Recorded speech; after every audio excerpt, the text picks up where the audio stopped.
And so today I'm going to tell you about some of the research we've been doing recently. I think last year I talked mostly about interventions that might slow aging. And today I'm going to change focus a little bit and talk about how we're using biologic aging clocks.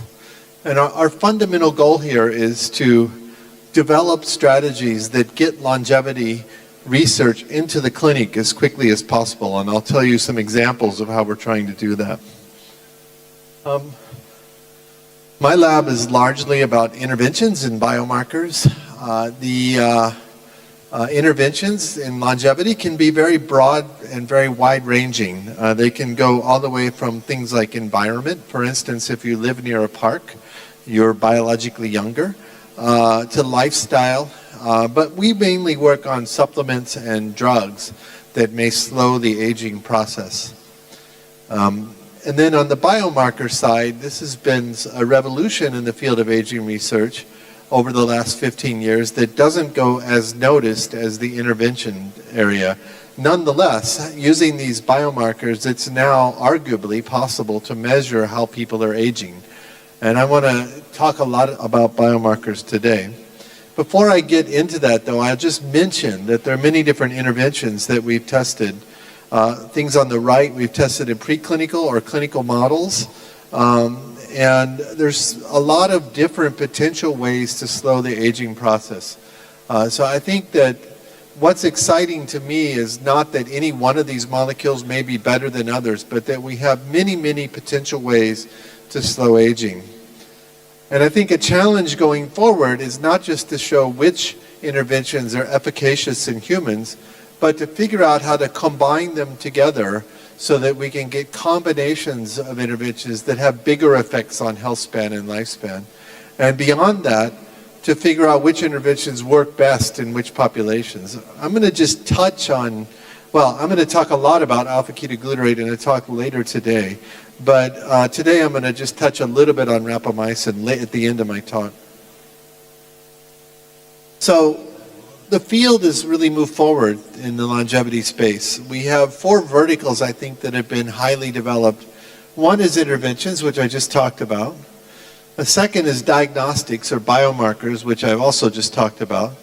We've also, I think many of you have heard about hallmarks of aging or pillars of aging, pathways that control the aging process. There's been a lot of progress in that area. And then there are age-related outcomes. Now, these could be diseases like cancer or Alzheimer's disease. They could also be functional decline, like reduced cognitive performance or reduced physical performance. And so the challenge we have, though, is that it's been so far very hard to link these verticals. And I think what we really need to know for interventions now would be an example here. I just chose alpha-ketoglutarate for the sake of choosing the intervention, but it could be anything. We need to know which interventions have the biggest effects on which biomarkers of aging. What are the aging-related pathways that are most affected by a particular intervention? And what are the age-related disease outcomes that are prevented by a particular intervention? And once we have a better understanding of that, then I think we'll make a lot of progress in how to combine these interventions together.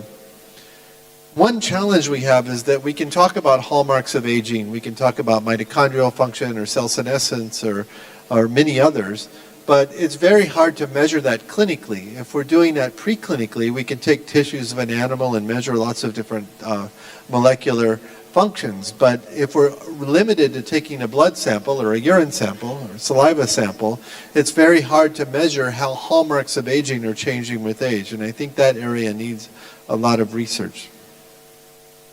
Of course, the field has gone beyond small molecules now. We have stem cells, we have exosomes, peptides, gene therapy, devices, some of which are upstairs, and many other strategies that may affect the aging process. And so as we get into these areas, I think it's going to be very important to do the clinical, preclinical if possible, and the clinical testing to validate which interventions, again, are working in which people for which outcomes. Right now, there's a lot of promise in these areas, but there's, in general, not enough data. So let's talk about biomarkers of aging. So there have been a lot of effort since I started in the field to figure out how to measure the rate of aging. One major reason for this is that if you have an intervention that might slow aging, you can't give it to someone and see if they live longer as a clinical test because it takes too long. We need some parameters that effectively measure the aging process so we can see whether interventions have an impact on that or not. And starting about 15 years ago, people like Steve Horvath and Greg Henham and later others started to develop strategies to measure the rate of aging. And these generally used large human data sets and AI-based strategies that were kind of black box approaches. So you would take a large amount of data and you would let a computer optimize prediction of something. The original measures were designed to predict chronologic age. Those are first generation clocks. Second generation clocks are designed to predict some outcome like mortality. And the vast majority of these clocks were designed to measure DNA methylation patterns. So now there are hundreds of clocks that are, some of which are available to the public on the market. And I don't think any of us know which clocks are best at measuring which things. But I want to say that there's nothing special about DNA methylation. And that I think that large data sets, transcriptomic data sets, and many other kinds of data sets can be used to generate these clocks. What we need to do is figure out how to effectively validate them and compare them to each other. In general, the clocks tend to show the right things. So for instance, if you're physically active, you perform, you're biologically younger by these clocks, generally.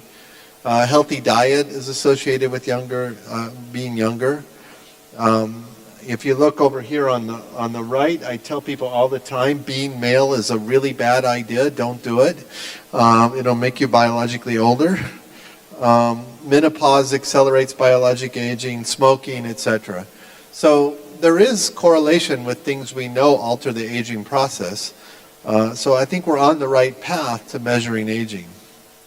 And aging, most people are thinking of using these aging clocks for things like assessing the biologic age of a population.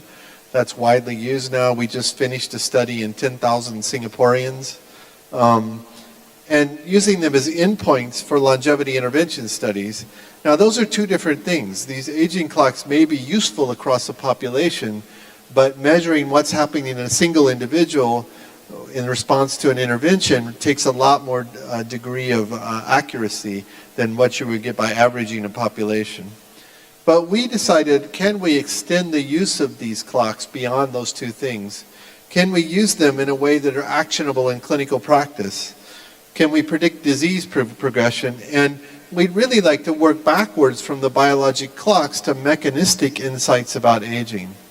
So I'm going to tell you a little bit about our strategies to build clocks and different kinds of clocks for different purposes. And I think that's one point to take away.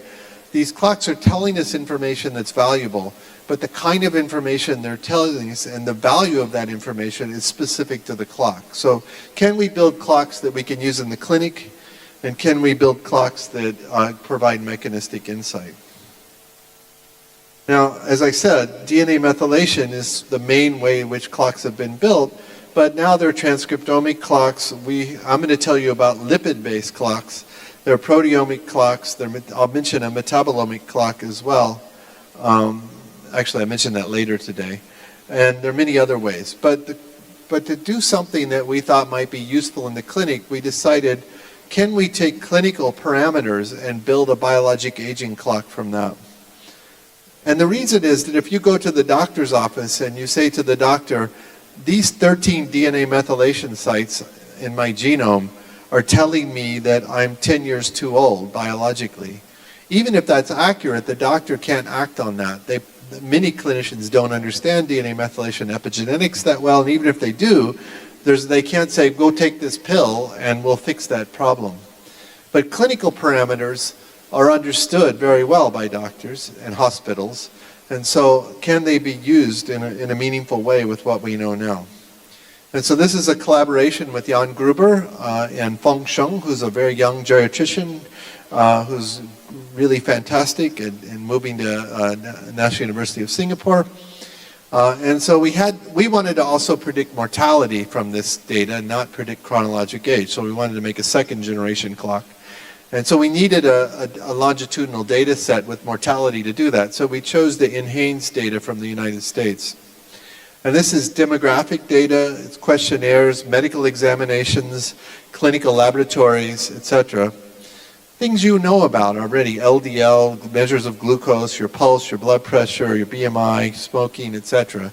There are about 150 parameters that they measure in NHANES. And they took an intake of people across a wide age range over a number of different years, and then they followed mortality for 20 years out.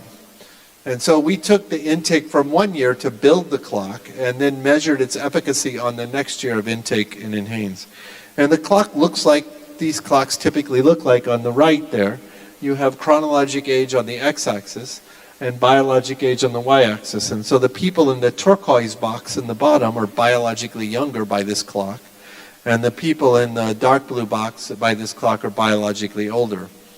And so the question is it useful? Is it just, can we apply it to the next year of the data set and get value from it?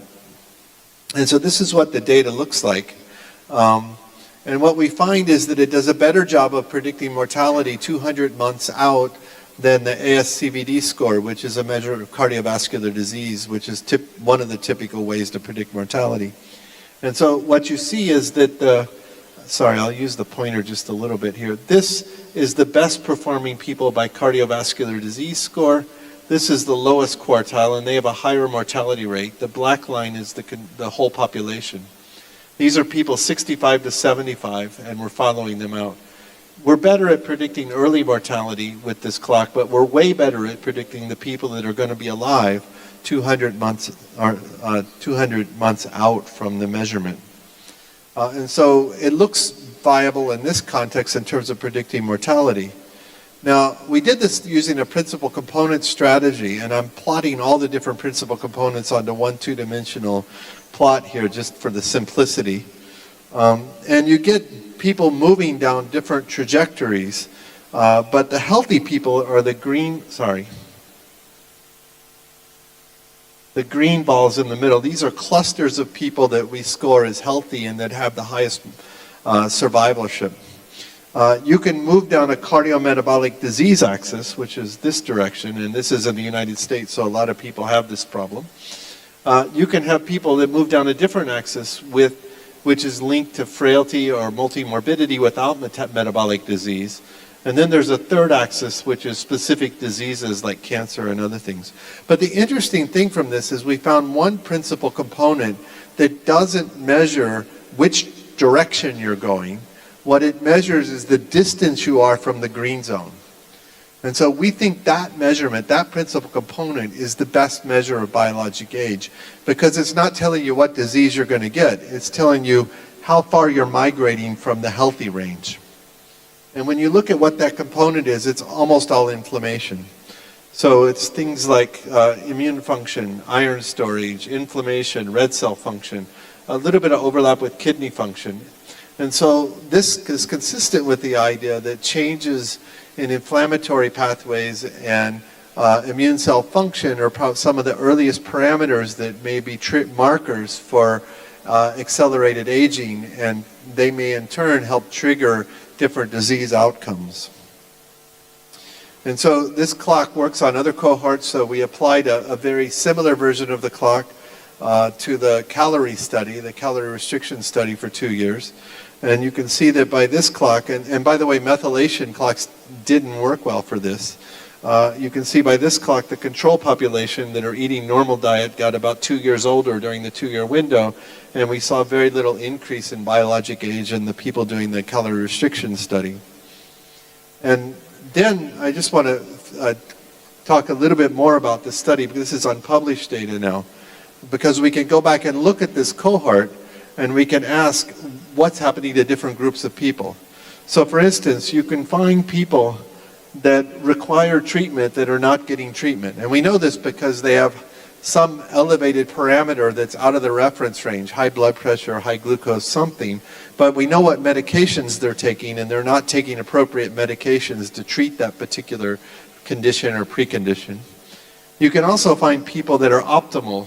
So these are people that are, all of their clinical parameters in the optimal ranges, or at least within reference ranges. And you can ask what happens to these people in survivorship. Now we're only looking 120 months or 10 years now.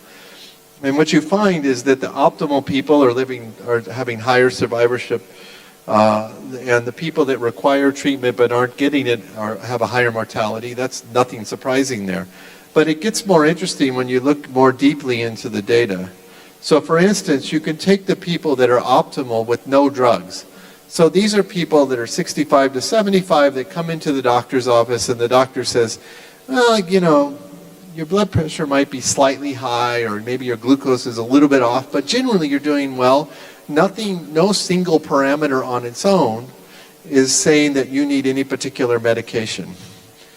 And those people live longer than the borderline people. But the interesting thing is that if you take people that are optimal, but only because they're taking medication, and this could be any of 4 or 5 different medications, statins, blood pressure medicine, glucose medicine, etc., their biologic age by our clock is actually lower than the people that are healthy without drugs. And if you look at their, it's consistent with the actual data, because if you look at their survivorship, the people that are taking medications but have optimal clinical parameters are living longer than the people that we're calling healthy and not doing anything for. And so there are a lot of interpretations for this data. I think 2 of the interesting ones, or potential ones anyway, are that one, we're not being aggressive enough about how we're medicating people, or at least, and medicating people is perhaps the wrong way of saying it. We're not being aggressive enough about how much effort we put to get people clinically into optimal ranges. And so that means earlier in life we should be saying, hey, wait a minute, these markers are a little bit outside of normal. It's important that you deal with that now. It could be with lifestyle, could be with drugs, but you need to be optimized earlier in order to prevent you from getting sick and keep you alive longer.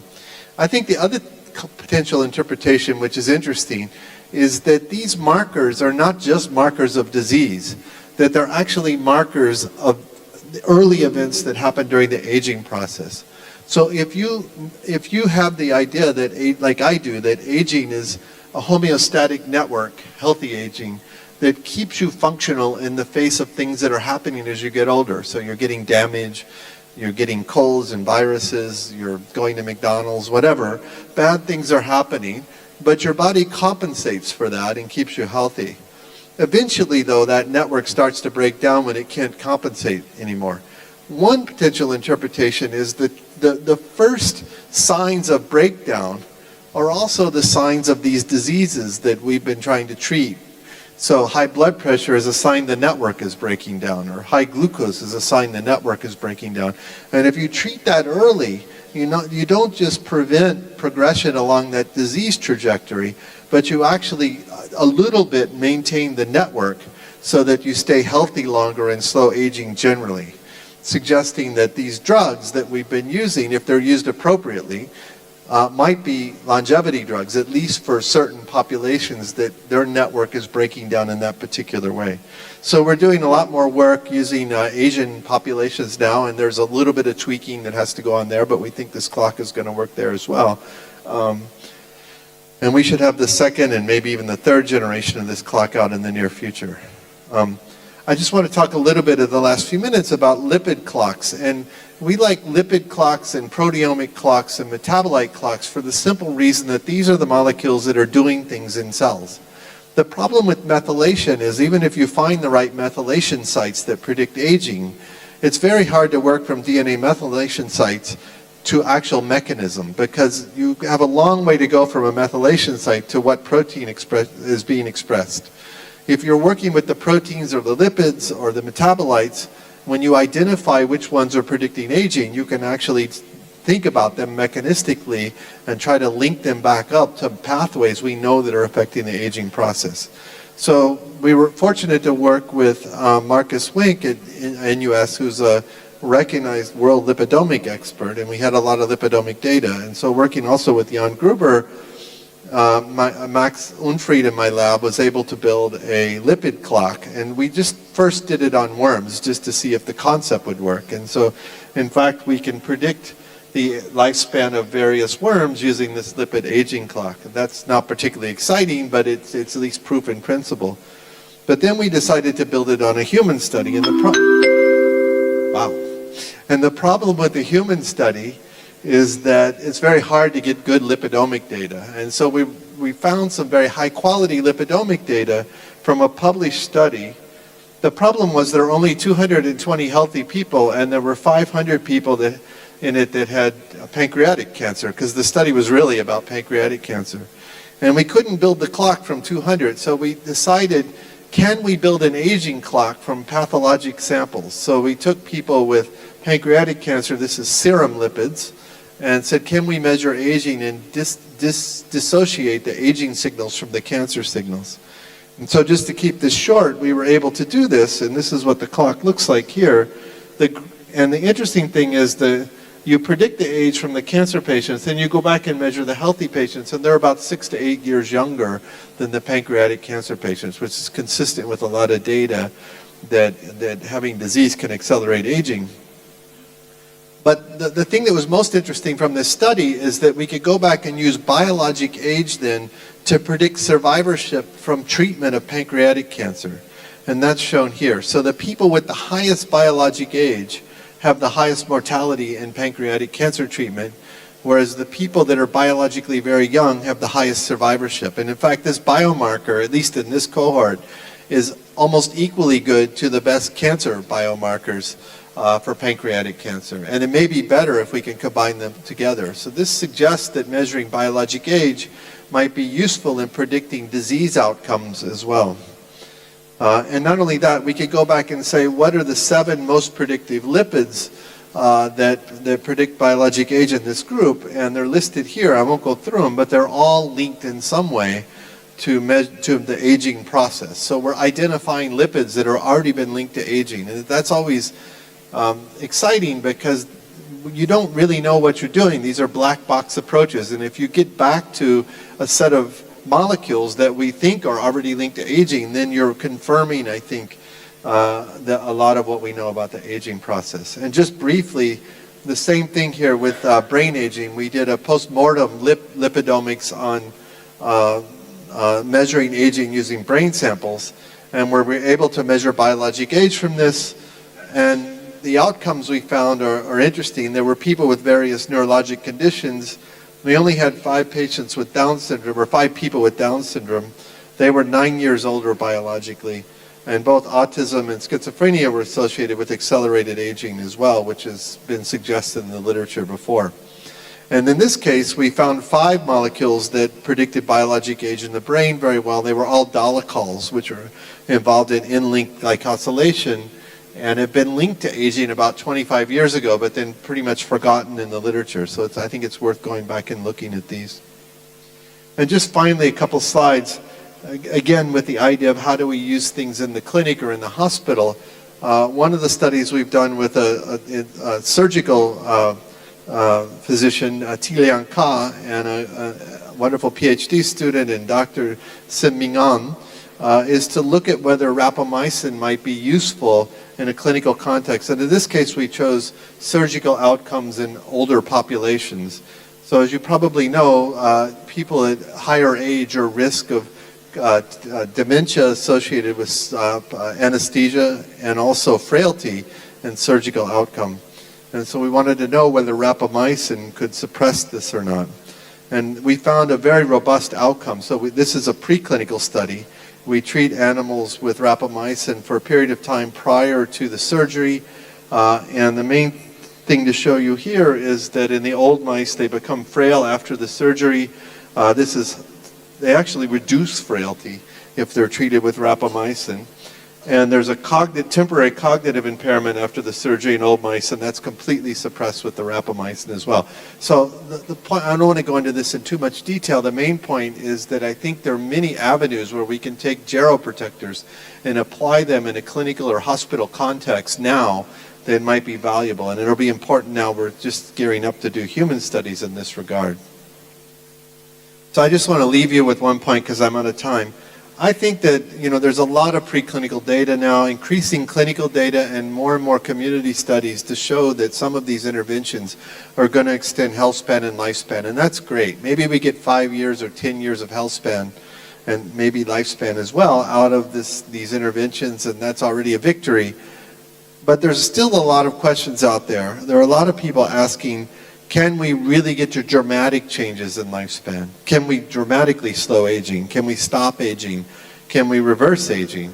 I don't know the answers to these questions. I believe in some, I'm skeptical of others, but I can't point to data.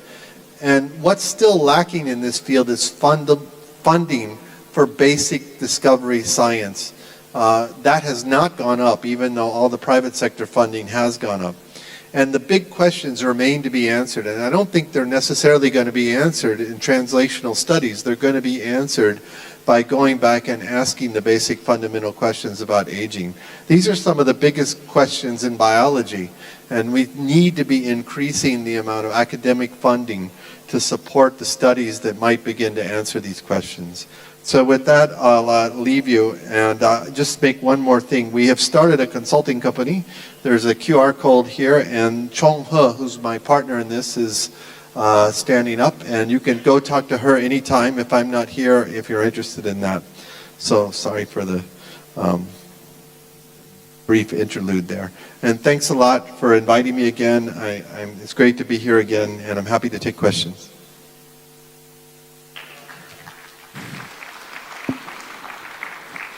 Thanks a lot, Brian. Sorry, okay. And it's such insightful talk. And I think a lot of people from the audience will be happy to ask your questions. So please just raise your hand and the microphone will be brought to you. Yeah, please, Barry. Would you like to, maybe I can give you the microphone.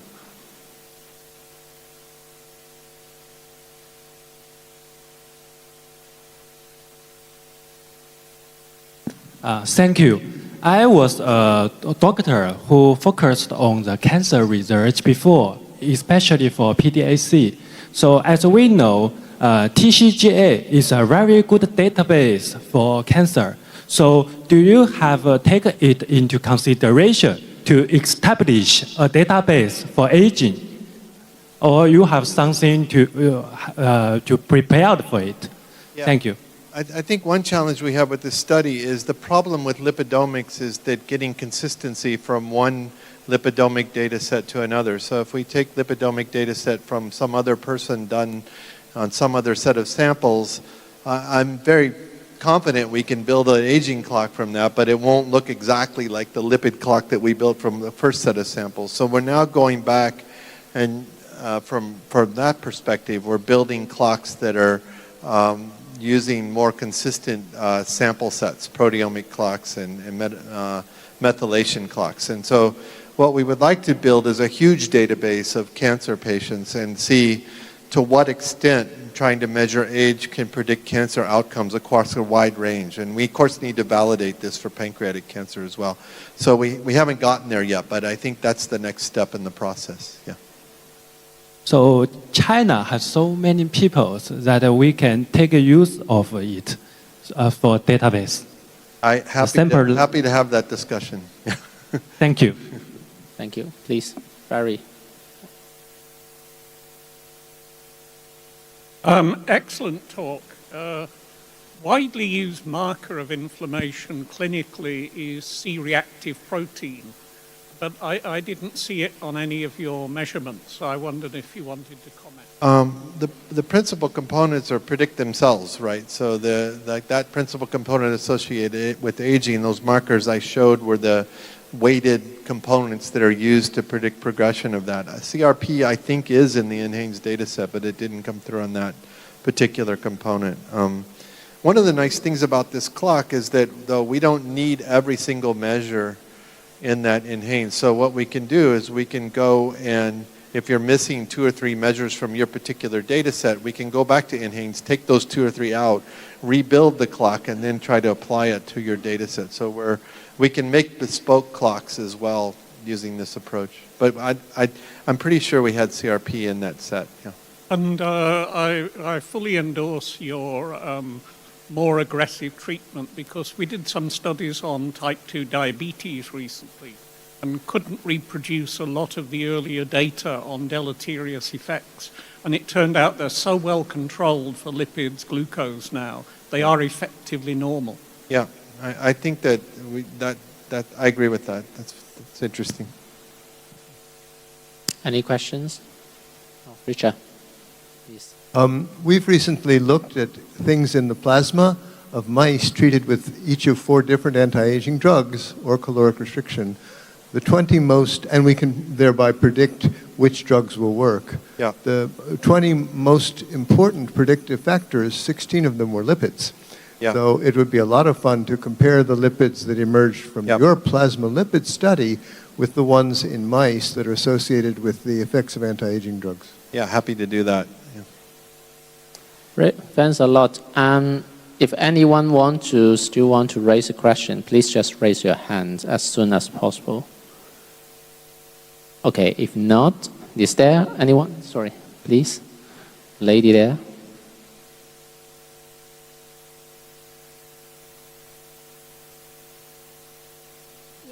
Thank you for your presentation. I would like to ask, what do you think is the best time for intervening the aging? Do you think before the start of the disease? Yesterday. No, I think that we don't think of medicine the right way. We need to be thinking of a life course approach to optimizing your health and keeping you disease-free. And that means better education in people K to 12 about healthy lifestyles. You know, if you look at Singapore, which has great performance in STEM, so science and math, they teach very well and the students do extremely well. They don't do a good job of teaching healthy lifestyles. A lot of these kids in schools are not eating particularly healthy. They're not getting their sleep because they're studying a lot. They're stressed. They're not exercising enough. And that's a bad recipe, because once you establish unhealthy lifestyles, it's really hard to change them as an adult. And then I think as we move into adulthood and approach toward midlife, we need to be developing interventions, supplements, maybe even drugs, that optimize health and prevent disease. And then, of course, when you progress forward and you start getting particular diseases, we need to treat them effectively. But right now, we're doing, and I mean globally, I'm not talking about anybody in particular, we're doing very little throughout the vast majority of a person's life. And then when they get sick, then we're putting a ton of effort into trying to treat and reverse those diseases. And that's the hardest time to have effective outcomes. The cheapest, easiest time is during the first 2/3 of your life. So I think treating aging is a life course approach, not something you do after you get sick. Okay, completely understand. And I have a second question. So for these biomarkers, are they organism specific, or we can use one or two biomarkers for organs, like for the skin, for your liver, for kidney? Yeah, we made this clock to predict mortality, not specific organ function. There have been 2 or 3 papers now that try to use clinical analytes to predict organ function. We had one paper with Beijing Genomics Institute a few years ago looking at markers for aging in different organs, and then there's been another study from Europe that was published recently in, I think, Nature Medicine, that did a similar thing looking at organ age predictors in European populations. So there are starting to be studies like that, and there are others emerging now, but our clock is not specifically designed to do that. Yeah. Yeah, okay, thank you. Thank you. Anyone else? One last question.